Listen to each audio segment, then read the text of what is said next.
அஸ்ஸலாமு அலைக்கும் கைஸ். எங்க போயிட்டு இருக்கேன்னு பாக்குறீங்களா? நீங்க பாத்துட்டு இருக்கிறது சும்னலி பிரிட்ஜ். நான் போயிட்டு இருக்கிறது ஒசூருக்கு, அதாவது எங்க அண்ணன் வீட்டுக்கு போயிட்டு இருக்கிறேன்.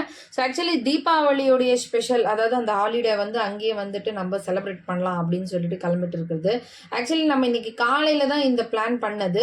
11 மணி அளவுக்கு தான் வந்துட்டு எங்காவது போகலாம் அப்படின்னு சொல்லிட்டு பிளான் பண்ணிட்டு இருக்கும்போது எங்க வீட்டில் இருக்கிற பெரிய மனுஷர் என்ன சொன்னாருன்னா, அம்மா மாமா வீட்டுக்கு போயிடலாம் அப்படின்னாரு. சரி, நம்ம புரிஞ்சுக்கணும் இவருடைய கஷ்ட நஷ்டம். நம்ம வந்து ஒருத்தவங்க கிட்ட வந்து நம்மளுக்கு பிடிச்சவங்க கிட்ட வந்து நம்ம கஷ்ட நஷ்டத்தை பேசிப்போம் இல்லையா?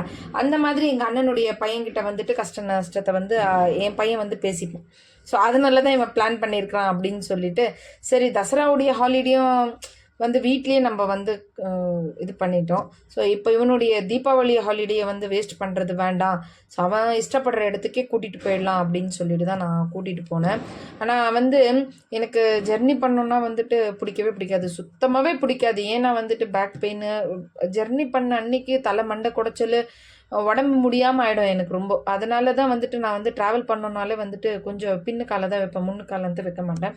ஸோ இவ்வளோ பெரிய ட்ராவல் பண்ணணுமே அப்படின்னு சொல்லிட்டு கவலையாக இருக்கும்போது வீட்டில் சொன்னாங்க, இல்லை நம்ம நைஸ் ரோடு வழியாக போயிடலாம். சிட்டி பக்கமாக போனோம்னா ரொம்பவே லேட் ஆகிடும், அதுக்கேற்ற மாதிரி நம்ம நைஸ் ரோடு வழியாக போயிட்டோம்னா சீக்கிரமாக போயிடலான்னு. நிஜமாக சொல்கிறேன், இது நைஸ் ரோடுன்னு பேர் வச்சது வேஸ்ட்டே கிடையாது. ஏன்னா அதே மாதிரி அந்த நைஸ் ரோடு அப்படின்ற பேர் வச்ச மாதிரியே என்னை நைஸாக எடுத்துகிட்டு வந்து எலக்ட்ரானிக் சிட்டியில் விட்டுடுச்சு 40 மினிட்ஸ்லலாம். ஸோ அதுக்கப்புறம் பார்த்தீங்கன்னா எலக்ட்ரானிக் சிட்டியில் ஒரு குட்டி லூலு மால் இருக்குது. ஸோ இப்போ இந்த வாட்டி தான் நானும் பார்த்தேன். ஸோ நெக்ஸ்ட் டைம் போகலான்னு நான் வந்துட்டு இந்த பட்டாசு கடையெல்லாம் வீடியோ பண்ணிட்டு வந்துட்டு இருந்தேன். பையன் சொன்னால், அம்மா அந்த பட்டாக்கி கடையெல்லாம் நீங்கள் வீடியோ பண்ணுறதை விட்டுட்டு ஃபஸ்ட்டு இந்த விலை உயர்ந்த காரை வீடியோ பண்ணுங்கம்மா அப்படின்னா. என்னடா விலை உயர்ந்தது அப்படின்னு நான் சொன்னேன். ஐயோ 2 கோடி ரூபாய் காருமா அது அப்படின்னா. எனக்கு அப்படியே ஷாக் ஆகிடுச்சு. இந்த போஷா கார் வந்து 2 கோடி ரூபாய் விலையா பாருங்களேன். ஸோ எனக்கு ஒரு பக்கம் சந்தோஷமாக இருந்தது, பையன் வந்து இவ்வளோலாம் தெரிஞ்சு வச்சுருக்கிறான்னு. இன்னொரு பக்கம் வந்து என்ன நினச்சி வருத்தமாக இருந்தது, இந்த வயசுக்கு நம்ம எதுவுமே தெரிஞ்சுக்கலையேன்னு. ஸோ கிட்டத்தட்ட வந்து நான் வந்து அத்திமலையை க்ராஸ் பண்ணி ரைட் சைடில் வந்து வண்டி ஓட்டிகிட்டு போயிட்டுருக்குறாங்க. ரொம்பவே ரோடு இருட்டாக இருந்தது. ஸோ லேட்டு பிளான்றதால எல்லாமே வந்துட்டு சொதப்பல தான் இருக்கும். கொஞ்சம் பரவாயில்ல, இட்ஸ் ஓகே, போய் ஆகணுமே. ஸோ பையனுடைய சந்தோஷம் போயிட்டுருக்குறோம். ஸோ இங்கே கொஞ்சம் வெளிச்சம் வந்தது. எங்கன்னு கேட்டிங்கன்னா டிவிஎஸ் கம்பெனியாண்ட வந்து வெளிச்சமும் இருந்தது. அதுக்கேற்ற மாதிரி அந்த கம்பெனி எவ்வளோ தூரத்துக்கு இருக்கோ அவ்வளோ தூரத்துக்கும் வெளிச்சமும் ரோடும் நல்லா இருந்தது. ஸோ எப்படியோ கிட்டத்தட்ட நம்ம வந்துட்டு இப்போ இங்கேயும் வந்துட்டு அண்ணன் வீட்டுக்கிட்ட தான் இருக்கிறோம். ஸோ அண்ணன் வீட்டு உள்ளே போயிட்டாச்சு. போன உடனே பசங்கள்லாம் அப்படியே கட்டி பிடிச்சிட்டு சலமலைக்கும் பூப்பு அப்படின்னு சொன்ன உடனே ஒரு மனசுக்கு ரொம்பவே சந்தோஷமாக ஆயிடுச்சு. சின்னவன் வந்து ரொம்பவே ஹாப்பி ஆகிட்டான் என்னை பார்த்துட்டு. பெரியவன் வந்துட்டு என் மகனை பார்த்துட்டு ஹாப்பி ஆகிட்டான். ஸோ அதுக்கு அடுத்தது நான் வந்து அண்ணனை வந்து கிச்சனில் பார்த்துட்டு ரொம்ப ஹாப்பி ஆகிட்டேன். ஏன்னா நாங்கள் வந்து கல்யாணத்துக்கு முன்னாடிலாம் ஒரு தண்ணி ஆகட்டும், ஒரு டவல் ஆகட்டும், ஒரு ஷூ ஆகட்டும், எதுவுமே சின்ன சின்ன விஷயம் கூட நாங்கள் தான் அண்ணனுக்கு செய்யணும். பட் ஆனால் இன்றைக்கி மேரேஜ் ஆன பிறகு எல்லாமே வீட்டு பொறுப்பு ஆகட்டும், எல்லா விஷயமும் அவங்க செய்யும் போது அதை பார்த்து எனக்கு ரொம்பவே சந்தோஷமாக ஆச்சு. அதுவும் இல்லாமல் பெரிய சந்தோஷம் என்னென்னு கேட்டிங்கன்னா, எனக்காக வந்துட்டு யூடியூப்பில் பார்த்து பிரியாணி செஞ்சாராம். ஸோ எனக்கு செஞ்சது எப்படி இருக்குமோ சொதப்பலாக இருக்கும் பிரியாணி. சரி, நம்மளுக்கு இந்த கொடுத்த ஸ்நாக்ஸ் எல்லாம் வந்து ஃபில் பண்ணிவிடுவோம் வயிற்றுலேயே அப்படின்னு சொல்லிட்டு நான் எல்லாத்தையும் வந்து ஸ்நாக்ஸ் எல்லாம் ஃபில் பண்ணிவிட்டு, சரி சின்னவன் இருந்தான், அவனுக்கு கொஞ்சம் கூட்டிகிட்டு போய் குட்டி குட்டி பட்டாசெல்லாம் கொடுத்து அவன் கையில் தான் நான் எல்லாம் ஒடிக்க வச்சேன். ஸோ அவனும் ரொம்ப ஹாப்பி ஆகிட்டான். சரி ஒடிச்சிட்டு வீட்டு உள்ளே வந்துட்டோம். வீட்டு உள்ளே வந்த உடனே வந்துட்டு பாபி பார்த்திங்கன்னா கார்லிக் கபாப் செஞ்சுருந்தாங்க. ஸோ நல்லா இருந்தது டேஸ்ட்டு. அவங்க கார்லிக் கபாப் செஞ்சுருந்தாங்க. அண்ணன் செஞ்ச பிரியாணியை வந்து எல்லாருக்குமே வந்து தட்டில் போட்டு கொடுத்தேன். அவங்களும் எல்லோரும் சாப்பிட்டுட்டு இருந்தாங்க. நானும் சாப்பிட்டுக்கலாம் அப்படின்னு சொல்லிட்டு சாப்பிட்டேன். நிஜமாக சொல்கிறேன், ரொம்பவே நல்லா இருந்தது. ஸோ நெக்ஸ்ட் டைம் எங்கள் வீட்டுக்கு வந்தால் அண்ணன் கையில் தான் செய்ய வைக்கணும் இந்த பிரியாணியை, அதாவது யூடியூப் பிரியாணியை வந்து செய்ய வைக்கணும். ஸோ அதுக்கு அடுத்தது பார்த்திங்கன்னா, ஸோ நைட்டு 12 மணி ஆகிடுச்சு. இப்படியே உட்காந்து எல்லாம் பேசி அரட்டை அடிச்சாச்சு. ஸோ பாபி வந்து எனக்கு எல்லாம் பிச்சானெல்லாம் போட்டு கொடுத்துட்டாங்க. ஸோ நான் படுக்கக்கூடிய இடம் இது தான். இதில் வந்து இன்னொருத்தவங்க ஜாயின் இருக்கிறாங்க, அதாவது எங்கள் அண்ணனுடைய சின்ன பையன். அவனும் என் கூடயே வந்து படுத்துட்டான். ஸோ ராத்திரியெல்லாம் மொபைலே இவங்களது ஆளாளுக்கு ஒரு மொபைல் பிடிச்சிட்டு உட்காந்துருந்தாங்க. ஸோ எந்த பிரியாணியோடைய நைட்டு எண்டாச்சோ அதே பிரியாணியோடைய காலையில் பாசி பிரியாணி, பிசிபெளை பாத், இட்லி, ரவா தோசை, அது கூடவே வந்து உளுத்த வடைலாம் செஞ்சுருந்தாங்க பாபி. ரொம்பவே நல்லா இருந்தது, டேஸ்டியாக செஞ்சுருந்தாங்க. ஸோ சாப்பிட்டுட்டு அப்படியே கொஞ்சம் பீஸ்ஃபுல்லாக வந்துட்டு வெளியில் உக்காந்துட்டு இருந்தோம் அந்த வியூ பார்த்துட்டு. அண்ணனுடைய வந்துட்டு ஹவுஸ் ஓனர் இருக்கிறாங்க இல்லையா, அவங்களுடைய இடத்துல வந்துட்டு ஃப்ரெஷ்ஷான தக்காளி பார்த்தேன். நிஜமாவே ரொம்பவே ஹாப்பி ஆகிட்டாங்க நான். அந்த ஃப்ரெஷ்ஷான தக்காளி, சுண்டக்காய், கத்திரிக்காய், வாழைக்காய், பாவக்காய், ஊசி மல்லி, மெஹந்தி செடி, அதுக்கப்புறம் வந்துட்டு இது என்னப்பா இது சோளம், பச்சை மிளகாய், வெள்ளை கத்திரிக்காய், ப்ளூ கத்திரிக்காய், அதுக்கப்புறம் வந்துட்டு இந்த பட்டன் ரோஸு, இந்த மாதிரி என்னென்னவோ வெரைட்டி செடி கொடி எல்லாம் போட்டிருந்தாங்க. பார்த்து நிஜமாக ரொம்பவே சந்தோஷமாயிட்டேன். இதெல்லாம் வந்து பார்க்கணுன்னா இந்த மாதிரி ஊருங்களுக்கு போய் தான் பார்க்க முடியும். நான் இருக்கிற சிட்டியில் நிஜமாக சொல்கிறேன், இந்த சந்தோஷத்தெல்லாம் வந்து அனுபவிக்க முடியாது.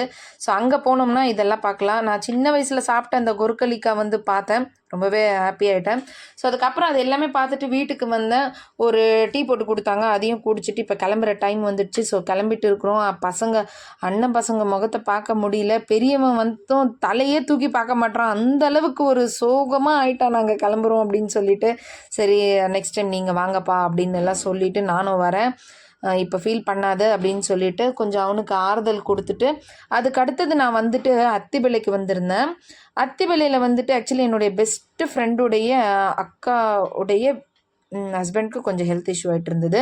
ஸோ அவங்கள நல்லா விசாரிச்சுட்டு போகலாம் அப்படின்னு சொல்லிட்டு தான் வந்தோம். ஸோ அவங்க வீட்டு வெளியில் பார்த்தீங்கன்னா இது ஒசூரில் விளைஞ்ச என்ன குடமிளகா, இந்த என்னது பஜ்ஜி மிளகா, இது எல்லாமே வந்துட்டு ஒசூரில் விளைஞ்சதான். இதை வந்து மார்க்கெட்டுக்காக எடுத்துகிட்டு போகிறதுக்காக க்ளீன் பண்ணிட்டு உட்காந்துருந்தாங்க. ஸோ இவங்க வீட்டுக்கு வந்துட்டோம். இவங்க வந்த உடனே சரி இவங்கள வந்துட்டு அப்படியே நல்லா விசாரிச்சுட்டு, சரி வீட்டில் வந்துட்டு இவங்க இது என்ன சொல்கிறது, கன்னடாவில் சொல்லுவாங்க ஆக்சுவலி வந்து நீர் ஒட்லு அப்படின்னு சொல்லி ஒரு வடை. அது ஆக்சுவலி தோசை மாவுலேயே இன்னும் செய்கிறதான் அது செஞ்சு கொடுத்தாங்க. அப்புறம் பணியாரம், முறுக்கு இதெல்லாம் கொடுத்தாங்க. எல்லாம் அடித்து தள்ளிட்டு உள்ள. அதுக்கு அடுத்தது இவங்க வீட்டில் நான் வந்து 5 பேர் தான் இருக்கிறாங்கன்னு நினச்சேன். சரி சாரி 5 பேர் இல்லை 4 பேர் இருக்கிறாங்கன்னு நினச்சேன். பட் பார்த்தீங்கன்னா 5 பேர் இருக்கிறாங்க. அந்த 5ஆவது ஆள் இவங்க தான். இதோ என்னை பார்த்துட்டு பயந்து ஓடி ஃப்ரிட்ஜுக்குள்ளே போய் ஒளிஞ்சுக்கினாங்க. சரி எதுக்கு டிஸ்டர்ப் பண்ணோம் அப்படின்னு சொல்லிட்டு விட்டுட்டேன். அதுக்கப்புறம் பார்த்தீங்கன்னா இங்கே வந்து ஒரு ஆன்டிக் பீஸ் இருந்தது. ஒரு பழையங்காலத்துது ஒரு பீரோ, அதாவது வந்து பணப்பெட்டி. ஒரு 150 வருஷம் இருக்கும்னு நினைக்கிறேங்க அந்த பெட்டிக்கு. அதுக்கு அவ்வளோ வயசு இருக்கும். ஸோ அதை தான் இப்போ நீங்கள் பார்த்துட்டு இருக்கிறது. ஸோ இங்கேருந்து வந்து எங்களது பிளான் இப்போ எங்கே போகிறதுன்னு கேட்டிங்கன்னா வந்துட்டு ஹொசா ரோடு அப்படின்னு சொல்லிட்டு, அங்கே வந்து யார் இருக்கிறாங்கன்னா எங்கள் சாச்சி, சிச்சா, அவங்க ஃபேமிலி இருக்கிறது. ஸோ அங்கே போய் அவங்களும் எங்கள் வீட்டுக்கு வந்துட்டு போயிட்டு இருந்தாங்க. என்னன்னு தெரில திடீர்னு.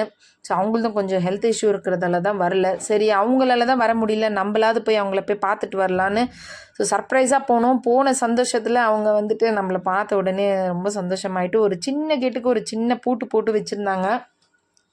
ஸோ அதை திறந்து உள்ளே போயிட்டோம். போன உடனே சரி நம்மளுக்கு கொஞ்சம் குடிக்கிறதுக்கு அது இது கொடுத்தாங்க. குடிச்சிட்டு சரி அப்படியே கொஞ்சம் நல்லது கெட்டது அவங்களுடைய மனக்கவலையெல்லாம் கொஞ்சம் பேசிட்டு அப்படியே உட்காந்துட்டு இருந்தோம். ஸோ அவங்களுக்கு ஒரு வயசு பையன் இருக்கிறான், அதாவது ஒரு கல்யாணம் ஆகிற வயசு பையன். ஸோ அவனுக்கு இன்னும் வந்து வரன் அமையவில்லை. அதனால் வந்துட்டு எங்கள் சாச்சி கொஞ்சம் ஃபீலிங்காக அதை பற்றி பேசிகிட்டு இருந்தாங்க. நான் அவங்களுக்கு ஆறுதல் கொடுத்துட்டு இருந்தேன். இனிமேல் அவனுக்கு வந்து பொண்ணு வந்து பிறக்க போகிறது கிடையாது. அதாவது வந்து அவனுக்கு ஜோடியாக வந்து பொண்ணு இப்போ பிறக்க வேண்டியது கிடையாது. இனிமேல் பிறந்தா அவனுக்கு ஒரு பொண்ணு தான் பிறக்கணும். ஆனால் அவனது ஜோடி வந்து அல்லாஹ் வந்து இந்த துனியாவில் எப்போ வந்துட்டு கொடுத்துட்டான். ஆனால் நம்ம கைக்கு வந்து இன்னும் அது அமையல. ஸோ கண்டிப்பாக வந்து ஆகும், கண்டிப்பாக கல்யாணம் ஆகும். அதனால் நீங்கள் வந்து ஃபீல் பண்ணி நீங்கள் வந்து உடம்புக்கு எடுத்துக்காதீங்க, ரொம்ப டென்ஷன் பண்ணிக்காதீங்க அப்படின்னு சொல்லிட்டு அவங்களுக்கு ஆறுதல் கொடுத்துட்டு கிளம்புற நேரத்தில் சாச்சி இது அதாவது இருக்குமே போவாத, எப்போவுமே நீ வரும்போதெல்லாம் இந்த மாதிரி சுடு தண்ணி ஊற்றிட்டு வரல காரில் உட்காரு அப்படின்னு சொல்லிட்டு கொஞ்சம் அதட்டினாங்க. சரி அப்படின்னு சொல்லிட்டு சரி இப்போ என்ன சமையல் செய்யலாம் அப்படின்னுறதுக்குள்ளால சாச்சா வாங்கிட்டு வந்துட்டார் ஹோட்டல்லேருந்து. ஸோ ஹோட்டல் பிரியாணி பார்த்துட்டு ஒரு கன்ஃபியூஸு, என்ன இது பிரியாணி மாதிரி இல்லையே, லெமன் ரைஸ் மாதிரி இருக்குதுன்னு. இல்லை ரொம்பவே நல்லாயிருக்கு, டேஸ்ட் பண்ணி பாருன்னாங்க. நிஜமாகவே ரொம்பவே நல்லா இருந்தது. ஸோ இந்த அதர்சம் பார்த்திங்கன்னா வந்துட்டு சாச்சா கடை பக்கத்தில் வந்துட்டு தீபாவளி ஸ்பெஷல் அவங்க கொடுத்த ஸ்வீட் தான். ஸோ அதுவும் சாப்பிட்டா ரொம்ப ஸ்வீட்டாக நல்லா இருந்தது. ஸோ எல்லாமே கம்ப்ளீட்டாக வந்துட்டு நைட்டு டின்னர் அங்கே முடிச்சுட்டு சரி கிளம்பலான்னா அப்போ கூட விடலை. இருந்து தான் ஆகணும் நைட்டு அப்படின்னு சொல்லிட்டாங்க. இவ்வளோ நேரத்துக்கு எங்கே போகிற அப்படின்னு சொல்லிட்டு, சரி அவங்க பேச்சு என்னத்துக்கு தட்டணும் அப்படின்னு சொல்லிட்டு அங்கேயே நைட்டு இருந்துட்டோம். ஸோ அங்கேருந்து பார்த்தீங்கன்னா பிரதர் வேலை முடிச்சுட்டு வந்தார். அவர்கிட்டயும் ஒரு 2 வார்த்தை ஆறுதலாக பேசிட்டு, ஸோ எனக்கு இந்த கிச்சனில் புரியல, இங்கே வந்து சாச்சிக்கு சிச்சா ஹெல்ப் பண்ணுறாரா இல்லை சிச்சாக்கு சாச்சி ஹெல்ப் பண்ணுறாங்களா அப்படின்றது வந்து எனக்கு ரொம்ப கன்ஃபியூஸாக இருக்குது.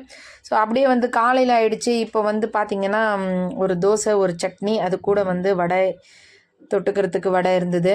ஸோ சிம்பிளான ஒரு டிஃபனை முடிச்சுட்டு நான் ஒரு தோசை போட்டேன். இது என்ன தோசையா, இது ஆம்லெட் மாதிரி இருக்கேடி, தோசைன்னா இப்படி இருக்கணும் நல்லா தூக்கலாம் அப்படின்னு சொல்லிட்டு கொஞ்சம் பெப்பரெல்லாம் போட்டு தூக்கெல்லாம் செஞ்சு கொடுத்தாங்க. சரி எங்களை வழி அனுப்பி வச்சுட்டாங்க. நாங்களும் சரி பாய் சொல்லிவிட்டு சாச்சிக்கு. ஸோ எந்த இடத்துல தீபாவளி உடைய ஹாலிடேவை ஸ்டார்ட் பண்ணமோ அதே இடத்துலையே தீபாவளி ஹெண்ட் பண்ணியாச்சு. Okay bye.